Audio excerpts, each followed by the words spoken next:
Hello friends, welcome to SK to all in one. இன்னைக்கு திங்கக்கிழமை தீபாவளி. அனைவருக்கும் தீபாவளி நல்வாழ்த்துக்கள்.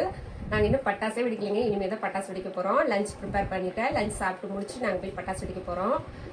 பிரேக்ஃபாஸ்ட்டு நாங்கள் சாப்பிட்டு முடிச்சிட்டோம். அது என்னங்கிறத அப்புறமா காமிக்கிறேங்க. இப்போ லஞ்ச் என்ன பண்ணேன்னு பார்க்கலாம் வாங்க. லஞ்சுக்கு என்னோட சின்ன பையன் கேட்ட மாதிரியே வெஜிடபிள் பிரியாணி பண்ணிட்டேன். நாங்களும் லஞ்ச் சாப்பிட போகிறோம். சாப்பிட்டு பட்டாசு வெடிக்க போகிறோம். நீங்களும் பட்டாசு வெடிச்சிருப்பீங்கன்னு நினைக்கிறேன். ரொம்பவும் ஹெல்த்தியாகவும் சேஃபாகவும் இந்த தீபாவளியை செலிப்ரேட் பண்ணுங்க.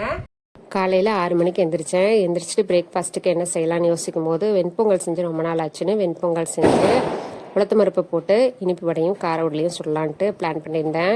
நைட்டு சாப்பிட்டு பாத்திரம் எதுவும் தேய்க்காமே படுத்துட்டு காலையில் பார்த்துக்கலான்னு ரொம்பவும் டயர்டாக இருந்துச்சு. ஓரளவுக்கு பாத்திரத்தில் எடுத்து வச்சுட்டு படுத்தேங்க. இன்னும் வெளியில் இருக்கிறதெல்லாம் அப்புறமா பொறுமையாக எடுத்து வச்சுக்கலான்னு விட்டுட்டேன்.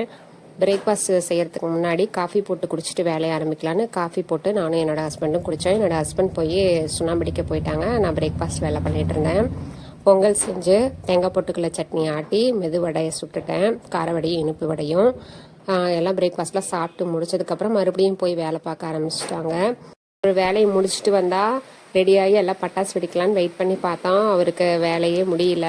லேட்டாகிற மாதிரி தெரியவும் லஞ்ச் செஞ்சு முடிச்சிடலான்னு லஞ்ச் செஞ்சு முடிச்சு அடுப்பு திட்ட க்ளீன் பண்ணி பாத்திரம் எல்லாத்தையும் தேய்ச்சி முடிச்சதுக்கப்புறம் நாங்கள் எல்லோரும் சேர்ந்து லஞ்ச் சாப்பிட்டோம்.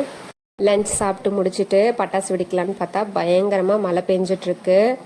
அதனால தான் நான் வீடியோவுக்கு வாய்ஸ் கொடுக்க ஆரம்பிச்சிட்டேன். உங்கள் ஊர்லேயும் மழை பெய்தான்னு எனக்கு கமெண்ட்டில் சொல்லுங்கள். இந்த வீடியோ உங்களுக்கு பிடிச்சிருக்குன்னு நினைக்கிறேன். தேங்க்யூ.